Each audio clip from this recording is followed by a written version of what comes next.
Hello YouTube, this is Morgan Airspeed Prime here at my next Star Wars Rebels episode review.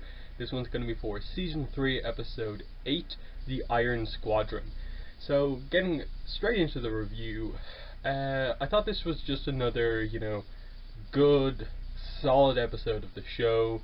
It kind of had the same formula that a lot of the kind of middle of the season episodes tend to have, where it's just our group doing something that will benefit the rebellion as a whole. And there was a slightly more personal attachment to this episode in that the kind of main new character in this episode, Mart, was obviously the nephew of Commander Sato.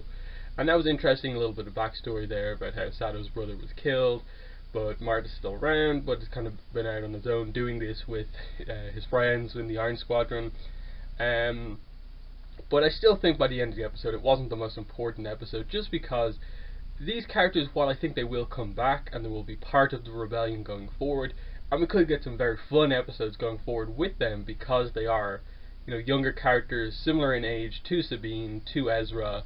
I can definitely see them at some point doing something like the young people mission, where it's like Ezra, Sabine, and these three go on a mission while like the adults are doing something else. That could lead to something interesting, but in general, I don't really know if they're going to take those characters in any sort of interesting direction.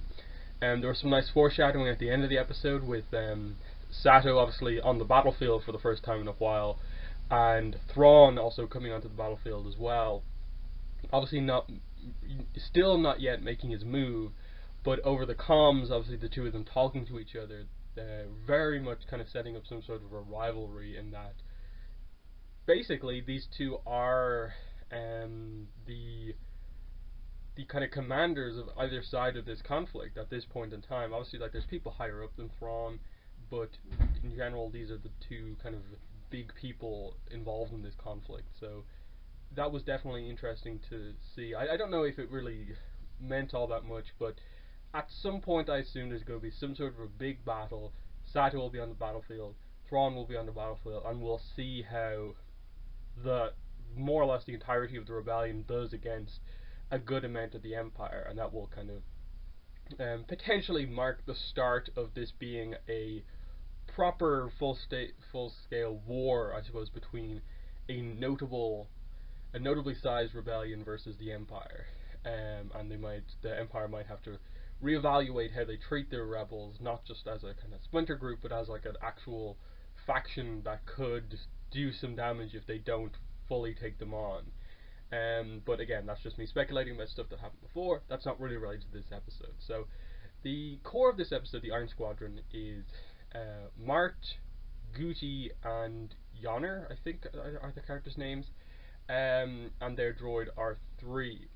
They, on one ship, are Iron Squadron, and they're protecting this planet, which is their home, from the basically smaller scale Imperial ships that come in to try and obviously damage the planet. And they're actually succeeding because Mark seems to be a good pilot, and they seem to work well as a team, but they think that they're taking out Star Destroyers. They think that they're doing amazing things, when in fact, once our group, who has actually done stuff like that, comes in, is just like, no, that's actually just a light kind of transport ship. A Star Destroyer is like way bigger than that, and they kind of don't believe them. But then by the end of the episode, the setup for that Star Destroyer line was actually really well done when a Star Destroyer did arrive, and then they were like, okay, let's retreat. That is way bigger than we expected. It was definitely interesting in that, like, you could tell that they were kind of reasonably well written kind of teenage characters, in that, similar to Ezra, they kind of think that they're doing amazing things, but they're not, and they get a bit stubborn about these type of things, and it doesn't all work out. But in the end, they just kind of want to be together, and while they want to protect their planet, they just have to have a larger picture of what's going on, that the rebellion is their way to go, and they can't really do anything unless a big group opposes the Empire.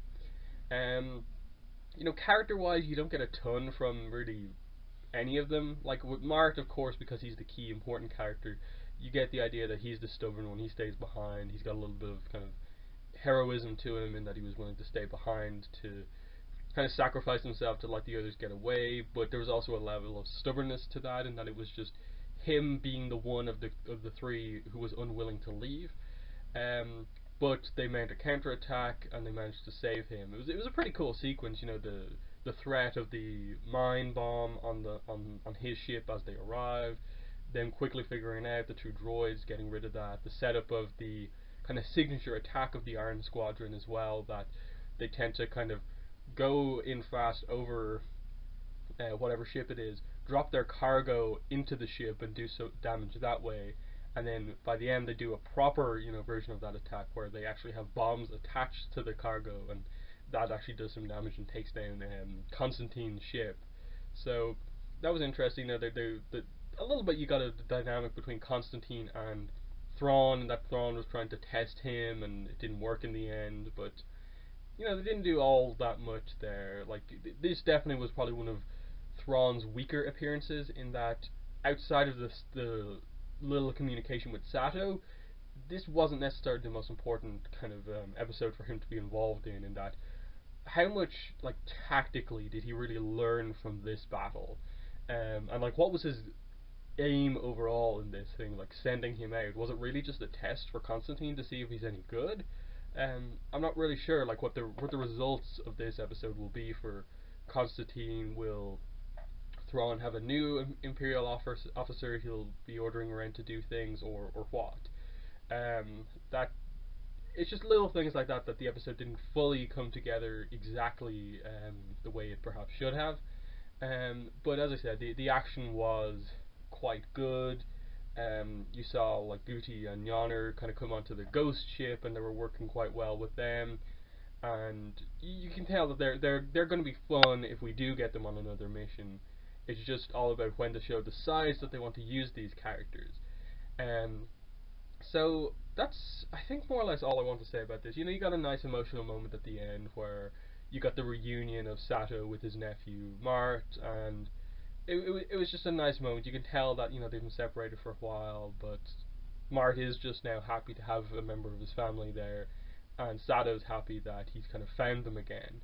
So that was nice. I do think that this episode would have been slightly more interesting if during the scene where Sato comes over the comms and says, "I'm gonna do this myself," that they had kind of done something where, like, they got Sato on board with the rescue mission, that maybe he was piloting some sort of a rescue ship, and the episode is more focused on that personally family dynamic, rather than having our Ghost crew do it and then at the end throwing in a family moment. I think it would have made the episode more focused on Sato as a character, understanding him better. A full engagement where he's doing something in relation to Thrawn would have overall, I think, brought the episode together a bit better. More highlighting what this episode did, the important aspects of it, but in a better way. So that's really all I want to say about this one. Good, but not great. I thought it was fun as usual, like most episodes of Rebels, but didn't really impact like the top tier of episodes within the series. So that has been the review. If you want to follow me on social media, links are in the description to my Twitter and my Tumblr account. If you want to help support my channel, so I can make more videos, better videos, links are in the description to my PayPal donation link, as well as my Patreon campaign. And I'll just end by saying thanks for watching this video, and bye.